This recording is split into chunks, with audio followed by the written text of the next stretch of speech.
कैसे हैं आप सभी। आज हम लोग एक बार फिर से बाल विकास के कुछ प्रश्न लेके आए हैं जो कि सीटेट के लिए है। तो आइए शुरू करते हैं पहले ही प्रश्न से। दिया है कि विद्यालयों में संप्रत्यात्मक विकास को प्रोत्साहन देने के लिए निम्नलिखित में से कौन सी विधि सबसे प्रभावी है। मतलब कि किसी भी विद्यालय में बच्चों का सर्वांगीण विकास हो सके तो कौन सी विधि इसमें से प्रभावी होगी। तो पहला विकल्प दिया है विद्यार्थियों को बहुत से उदाहरण देना और उन्हें तर्क शक्ति का उपयोग करने के लिए प्रोत्साहित करना। कि मतलब जो हमारे स्टूडेंट्स हैं उनको हम लोग इनकरेज करें, उनको और ज़्यादा बढ़ावा दें कि वो अपना खुद से करके सीखें। तो ये विकल्प हमारा सही लग रहा है अभी तक।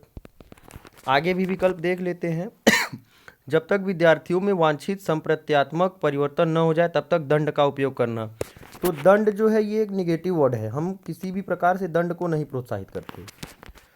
अगला विकल्प दिया है पुराने प्रत्ययों से किसी संदर्भ के बिना नए प्रत्ययों को अपने आप समझा जाना चाहिए। कि पुराना जो हमने सीख रखा है उसके बिना नई चीज़ को सीखें, ये भी विकल्प नहीं सही है। फिर अगला विकल्प दिया है याद करने के लिए कहकर विद्यार्थियों के गलत विचारों को सही विचारों में बदलना। तो याद करना भी एक निगेटिव चीज़ मानी जाती है, तो इसका मतलब हमारा पहला ही विकल्प सही होगा। आगे बढ़ते हैं। दूसरा प्रश्न है हमारा कि बच्चे मतलब बच्चे कैसे होते हैं। माफ़ कीजिएगा, तबीयत थोड़ी सी आजकल सही नहीं चल रही है। तो बच्चे कैसे होते हैं देखते हैं। पहला विकल्प क्या है, जन्म से उच्छृंखल होते हैं और उन्हें समाज द्वारा सभ्य बनाने की आवश्यकता होती है। कि बच्चे मतलब जो है वो पैदा होते ही असभ्य होते हैं, ये तो कोई बात नहीं होती, तो ये निगेटिव है। अगला विकल्प है ईश्वर का उपहार है जिनकी पूजा होनी चाहिए। ठीक है, लेकिन सिर्फ पूजा करने से कोई लाभ नहीं होने वाला है। अगला विकल्प दिया है जिस सामाजिक और सांस्कृतिक संदर्भ में बढ़ते हैं उससे प्रभावित होते हैं। बिल्कुल सही बात है कि बच्चे जिस वातावरण में या जैसी परवरिश उनकी होती है उसी के जैसा उनका व्यवहार होता है, उसी से प्रभावित होते हैं। तो यही विकल्प हमारा सही होना चाहिए। आखिरी भी देख ही लेते हैं, एक खाली स्लेट जैसे संसार में आते हैं। नहीं, बच्चे खाली स्लेट की तरह संसार में नहीं आते, उनके पास पहले से ही कुछ चीज़ें होती है जो वो मतलब कि उनके अंदर से ही समाहित होती है, नेचुरली उनके अंदर पाई जाती है। तो विकल्प हमारा सी सही होगा कि बच्चे जिस वातावरण में रहते हैं उसी से प्रभावित होते हैं। अगला प्रश्न है हमारा भाषा विकास के लिए सबसे संवेदनशील समय निम्नलिखित में से कौन सा है। कि मतलब कोई भी बच्चा भाषा जब सीखना शुरू करता है तो सबसे जो मुख्य समय होता है, किस समय में बच्चा भाषा सही से सीखता है। तो वयस्कावस्था है, प्रारंभिक बचपन का समय है, जन्म पूर्व का समय है कि मध्य बचपन का समय।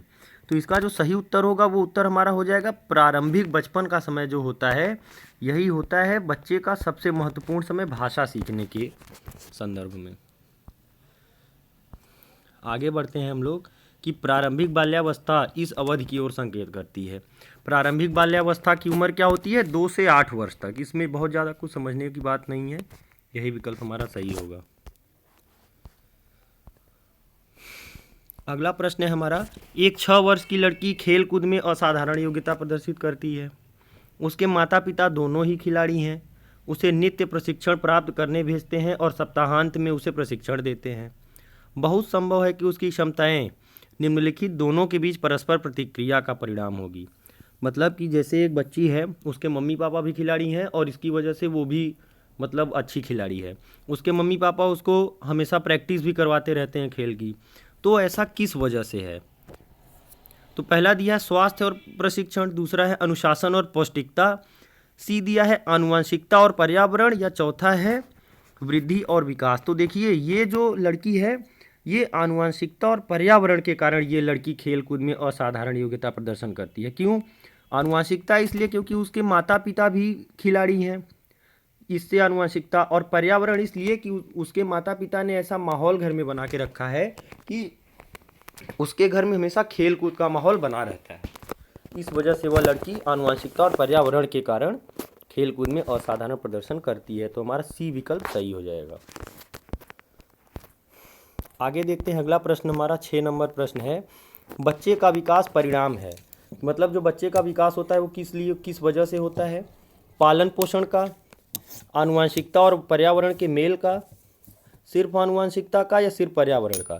तो देखिए किसी भी बच्चे का जो डेवलपमेंट या जो विकास होता है वो आनुवंशिकता और पर्यावरण दोनों के आपस में मेल से होता है, उनके कॉम्बिनेशन से होता है। ठीक, ये प्रश्न काफ़ी बार पूछा गया है और आगे भी आने की संभावना बहुत ज़्यादा है, क्योंकि आनुवंशिकता और पर्यावरण के मेल का जो सवाल होता है वो लगभग हर बार ही सीटेट में पूछा जाता है। तो हमको हमेशा याद रखना है कि जो विकास है वो आनुवंशिकता और पर्यावरण दोनों के मिले जुले संदर्भ में होता है। अगला प्रश्न हमारा सही मिलान करने वाला है, तो चलिए देखते हैं। पहला दिया है समीप दूर निम्नलिखित विकास के सिद्धांतों का उनके सही वर्णन से मिलान कीजिए। तो ए दिया है समीप दूराभिमुख दिशा, तो मतलब पास से दूर की ओर जो विकास होता है ये कहाँ पे होता है, तो देखते हैं ऑप्शन नंबर हमारा किस में है। ये होता है हमारा शरीर के केंद्र से बाहर की ओर, मतलब बच्चे के केंद्रीय भाग से, मतलब हृदय से फिर हाथों की तरफ, हाथ की उंगलियों की तरफ, इसको कहते हैं समीप दूराभिमुख दिशा। ठीक है, तो ए का हो जाएगा चौथा। शिरः पदाभिमुख दिशा मतलब सिर से लेके पैर तक, तो बी का हमारा हो जाएगा दूसरा ही सही है, उसके सामने ही लिखा है। अंतर्वैयक्तिक भिन्नताएं, अंतर्वैयक्तिक मतलब जो अलग, हर व्यक्ति एक दूसरे से अलग होता है, मतलब आदमी से आदमी या बच्चे से बच्चे अलग अलग तरीके से रहते हैं। तो इसका हो जाएगा हमारा ऑप्शन, ये इस साइड दिया है, विभिन्न बच्चे भिन्न भिन्न दर से बढ़ते हैं, तो मतलब अलग अलग बच्चे अलग अलग रेट से ग्रो करते हैं। ये हो जाएगा सी का पहला। और अंतरावैयक्तिक भिन्नताएं मतलब इसका हो जाएगा तीसरा, कि किसी अकेले बच्चे में विकास की दर विकास के एक क्षेत्र की अपेक्षा दूसरे में भिन्न हो सकती है। ठीक है, तो चलिए अब ऑप्शन में देख लेते हैं कौन सा सही है हमारा। ए का हमारा कौन सा था, चौथा, तो ये है विकल्प नंबर हमारे 4 में, देखिए ए का चौथा है, बी का दूसरा, हाँ सही है, सी का जाएगा पहले में और डी का जाएगा तीसरे में, तो विकल्प नंबर 4 हमारा सही होगा इसमें। तो एक बार फिर से हम लोग देख लेते हैं, जी सही है हमारा, समझ गए। तो चलिए आगे चलते हैं, प्रश्न नंबर 8। ये प्रश्न देखिए एक बार आया हुआ है सीटेट में, उसी की ये लगी हुई है कॉपी। अब प्रश्न नंबर 8 कि देखिए, निम्नलिखित के अलावा निम्नलिखित कारणों से खेल युवा बच्चों के विकास में एक महत्वपूर्ण भूमिका निभाता है। तो मतलब इसमें 4 विकल्प दिए गए हैं, 4 में से 3 विकल्प तो बहुत महत्वपूर्ण भूमिका निभाते हैं खेल के जरिए बच्चों का विकास कराने में, एक विकल्प जो है वो बहुत ज़्यादा मायने नहीं रखता। तो देखते हैं कौन सा है वो विकल्प है। तो वे अपने शरीर पर निपुणता प्राप्त करते हैं, खेल के जरिए वो अपने शरीर पर निपुणता प्राप्त करते हैं। दूसरा दिया, यह उनकी इंद्रियों को उत्तेजित करता है। अच्छा, कि मतलब वो हाथ पैर अपना चलाते हैं, मतलब आप जितने भी सारे अंग हैं शरीर के वो चलते हैं सही तरीके से। तीसरा दिया, यह समय बिताने का एक सुखद तरीका है, कि ये सिर्फ टाइम पास करने का एक तरीका है। या चौथा है, वे नए कौशल हासिल करते हैं और सीखते हैं कि उन्हें कब उपयोग किया जाए, कि नई नई चीज़ें सीखते हैं और उनका मैनेजमेंट सीखते हैं। तो देखिए बाकी तीनों ऑप्शन तो सही है। जो समय बिताने का सिर्फ एक तरीका दिया गया है कि खेल सिर्फ समय बिताने के लिए नहीं खेला जाता है, बच्चे के संदर्भ में खेल के जरिए वो अपने शरीर पे निपुणता प्राप्त करता है, वो उसकी इंद्रियों को उत्तेजित भी कर सकता है बच्चा खेल के जरिए, और नई नई चीज़ें भी सीख सकता है। तो यहाँ पे समय बिताना सिर्फ नहीं होता खेल का उद्देश्य। अगला प्रश्न है, विकास के सिद्धांतों के बारे में निम्नलिखित में से कौन सा कथन गलत है। मतलब कि इसमें 3 चीज़ें तो सही लिखी हैं विकास के बारे में, एक चीज़ गलत है, वही हमको ढूंढ के निकालना है। तो देखते हैं, पहला दिया, विकास परिपक्वन और अधिगम पर आधारित होता है। हाँ ठीक लिखा है, ये बात तो सही है कि जैसे जैसे बच्चा बड़ा होगा और जैसे जैसे चीज़ें सीखेगा तो उसका विकास भी होता जाएगा। दूसरा ऑप्शन है, विकास वंशानुगता और वातावरण के बीच सतत अन्योन्य क्रिया से होता है। ये तो बिल्कुल ही सही बात है कि बच्चे का विकास वंशानुक्रम और वातावरण के आपस में मेल से होता है। तीसरा दिया है, प्रत्येक बच्चा विकास के चरणों से गुजरता है, फिर भी बच्चों में वैयक्तिक भिन्नताएं बहुत होती हैं। हाँ सही बात है कि हर बच्चे का विकास होता है, लेकिन हर बच्चा एक दूसरे से अलग भी होता है। डी दिया है, विकास एक परिमाणात्मक प्रक्रिया है जिसका ठीक ठीक मापन हो सकता है, कि विकास जो है वो एक परिमाणात्मक प्रक्रिया है। परिमाणात्मक का मतलब कि उसको मापा जा सकता है, तो और ठीक ठीक मापन हो सकता है। तो विकास का कभी ठीक ठीक मापन नहीं कर सकते, ये चीज़ गलत लिखी है। इसका मतलब यही विकल्प हमारा सही हो जाएगा कि विकास के बारे में ये चीज़ सही नहीं है, बाकी ऊपर की तीनों चीज़ें सही थी। चलिए बढ़ते हैं अगले प्रश्न की तरफ। तो देखिए दिया है कि यहाँ खाली स्थान है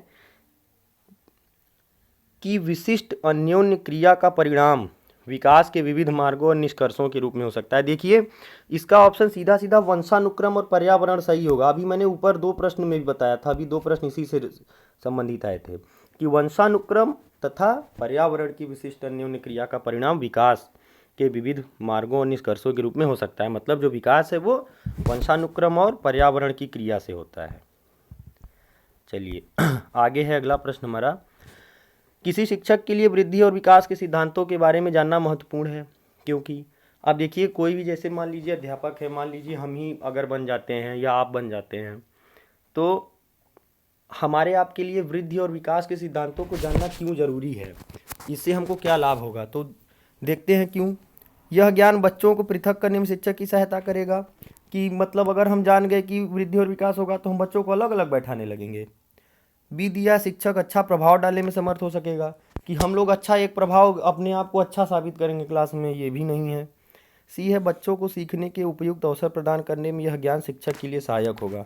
यही ऑप्शन सही होगा हमारा, कि इसके जरिए हम लोग बच्चों को सीखने के अवसर प्रदान करेंगे। देखिए अवसर, ये जो है ना अपॉर्चुनिटी, ये पॉजिटिव वर्ड होता है। ये किसी भी पेडागोजी में आए, किसी भी शिक्षा शास्त्र में आए, हिंदी, अंग्रेजी, बाल विकास, किसी में, तो अवसर जिस विकल्प में दिखे वो बहुत सही ऑप्शन माना जाता है मेरे हिसाब से, और उसके सही होने के चांसेस बहुत ज़्यादा अच्छे होते हैं। यही विकल्प हमारा सही होगा। चलिए अगला प्रश्न है, विकास का शिरः पदाभिमुख दिशा सिद्धांत व्याख्या करता है कि विकास इस प्रकार आगे बढ़ता है। तो शिरः पदाभिमुख का मतलब होता है कि सिर से पैर की ओर जो विकास होता है, ठीक है। अब इसका अर्थ ये हुआ शिरः पदाभिमुख का, कि देखिए ये सिफेलोकॉडल है, इसका ये अंग्रेजी जो लिए होंगे विषय में उनको भी याद रखना है। सिफेलोकॉडल का मतलब होता है कि देखिए बच्चा पहले जब जन्म लेता है तो वो पहले अपना सिर हिलाना शुरू करता है, उसके बाद वो बैठना शुरू करेगा, तब चलना शुरू करेगा। तो मतलब सिर से शुरू किया, फिर कमर पे आया, फिर पैर, तो सर से लेके पैर तक की चीज़ें वो करता है। तो इसको सिफेलोकॉडल या शिरः पदाभिमुख सिद्धांत कहते हैं विकास का।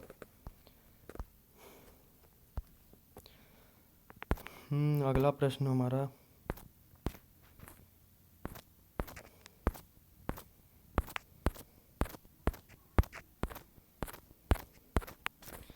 जी ये है प्रश्न नंबर 13।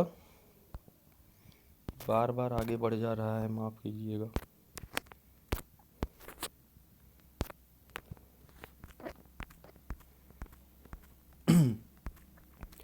प्रश्न नंबर 13 हमारा जी, जब विकास के किसी भी क्षेत्र विशेष में बच्चे की क्षमता कम है, तो मतलब मान लीजिए बच्चे का विकास किसी एक चीज़ में कम हो रहा है, या शारीरिक हो गया, मानसिक हो गया, बौद्धिक हो गया, सामाजिक, तो उससे क्या फ़र्क पड़ता है कि वह उसके सर्वांगीण विकास को प्रभावित नहीं करता, कि इससे बाकी सारे विकास पे कोई फर्क नहीं पड़ता। इसका अर्थ विकास के किसी क्षेत्र में कोई विलंब नहीं है, तो उसकी वजह से बाकी सारे चीज़ों के विकास में रुकावट नहीं आती। सी दिया है, विकास के सभी क्षेत्रों पर उसका प्रभाव पड़ता है, या डी दिया है उसका बच्चे पर कोई प्रभाव नहीं पड़ता। तो देखिए अगर किसी एक क्षेत्र का विकास नहीं होगा ना, तो बाकी सारे विकास पे भी उसका प्रभाव पड़ता है, क्योंकि विकास के जितने क्षेत्र हैं सब एक दूसरे से अंतर संबंधित होते हैं, ठीक है। जैसे अगर बच्चे का शारीरिक विकास नहीं होगा तो उसके मानसिक या बौद्धिक विकास में भी बहुत ज़्यादा फर्क पड़ता है। अगला प्रश्न है, बच्चों की सीखने की प्रक्रिया में माता पिता को क्या भूमिका निभानी चाहिए। तो जैसे कोई बच्चा है, वो कोई नई चीज़ सीख रहा है, तो उसके जो पेरेंट्स हैं, जो माता पिता हैं, घर वाले हैं, उनको क्या करना चाहिए। तो उनको देखिए इसमें अग्रोमुखी भूमिका निभानी चाहिए, मतलब उनको आगे आके उनकी सहायता करनी चाहिए। हमेशा बच्चे के विकास के लिए हमेशा उनकी मदद करते रहना चाहिए। नकारात्मक भी नहीं होगा, सहानुभूतिपूर्ण भी नहीं होगा, तटस्थ भी नहीं होगा, इसमें अग्रोमुखी होगा, कि हमेशा बच्चे के साथ साथ चलना चाहिए, उनको आगे आगे उनको दिशा दिखानी चाहिए।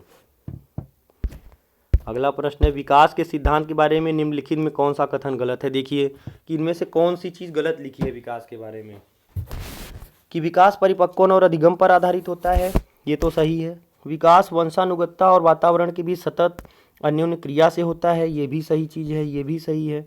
सी दिया है, प्रत्येक बच्चा विकास के चरणों से गुजरता है, फिर भी बच्चों में व्यक्तिगत भिन्नताएं बहुत होती हैं, ये भी सही बात है कि हर बच्चा आपस में अलग होता है।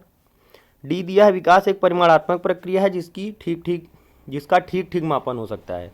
ये चीज़ नहीं है, विकास का कभी ठीक मापन हम नहीं कर सकते, तो इसका मतलब यही ऑप्शन हमारा सही होगा। ये प्रश्न शायद ऊपर आया भी था, रिपीट हो गया है, पता नहीं कैसे। अगला दिया है विकास के लिए निम्नलिखित में से कौन सा एक उचित है। तो कौन सी चीज़ विकास के बारे में यहाँ सही लिखी है, तो ये भी देखते हैं कि विकास जन्म के साथ प्रारंभ होता है और वहीं समाप्त हो जाता है। बिल्कुल नहीं कि बच्चा पैदा हुआ और उसका विकास वहीं खत्म हो जाएगा। बी दिया है सामाजिक सांस्कृतिक संदर्भ विकास में एक महत्वपूर्ण भूमिका का निर्वाह करता है। बिल्कुल कि हम जिस समाज में रह रहे हैं, जिस संस्कृति में रह रहे हैं, जो भी वातावरण है हमारे पास आसपास का, उससे हमारा विकास काफ़ी ज़्यादा प्रभावित होता है। तो बिल्कुल ये अभी तक सही ऑप्शन चल रहा है मेरे ख्याल से। सी दिया है विकास एकल आयामी है कि विकास सिर्फ एक दिशा में चलता है। बिल्कुल गलत बात है, विकास बहुआयामी होता है।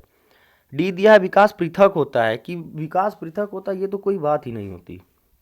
तो हमारा ऑप्शन जो बी है वही ऑप्शन हमारा सही होगा यहाँ पे, कि हम जिस भी वातावरण में, जिस समाज में रहते हैं, उससे हमारा विकास काफ़ी प्रभावित होता है। चलिए अगला प्रश्न है विकास की गति एक व्यक्ति से दूसरे में भिन्न होती है। हाँ, ये तो बात सही है कि हर व्यक्ति के विकास की गति अलग अलग होती है। कोई जल्दी विकास करता है, कोई थोड़ा धीमे करता है, किंतु यह एक फिर खाली स्थान है नमूने का अनुगमन करती है। लेकिन फिर भी हर व्यक्ति में एक चीज़ कॉमन पाई जाती है। तो देखते हैं क्या कि एड़ी से चोटी विकास होता है, अव्यवस्थित होता है, अप्रत्याशित होता है, कि क्रमबद्ध और व्यवस्थित होता है। तो देखिए विकास जो है वो एक सीक्वेंस में चलता है, मतलब एक ऑर्डर या सीक्वेंस हम कह सकते हैं, कि मतलब एक फिक्स होती है कि पहले ये होगा, फिर ये होगा, फिर ये होगा। ठीक है, अब उदाहरण अगर ले तो जैसे बच्चा अगर पैदा हुआ तो पहले वो दौड़ना नहीं सीखेगा, पहले वो खड़ा होना सीखेगा, पहले बैठना सीखेगा, फिर खड़ा होना सीखेगा, फिर चलेगा धीरे धीरे, फिर दौड़ेगा। ऐसा थोड़ी है कि वो पहले दौड़ना सीख लिया फिर बाद में बैठना सीखेगा। तो क्रमबद्ध और व्यवस्थित तरीके से विकास होता है। ठीक, तो यहाँ ऑप्शन हमारा डी सही हो जाएगा।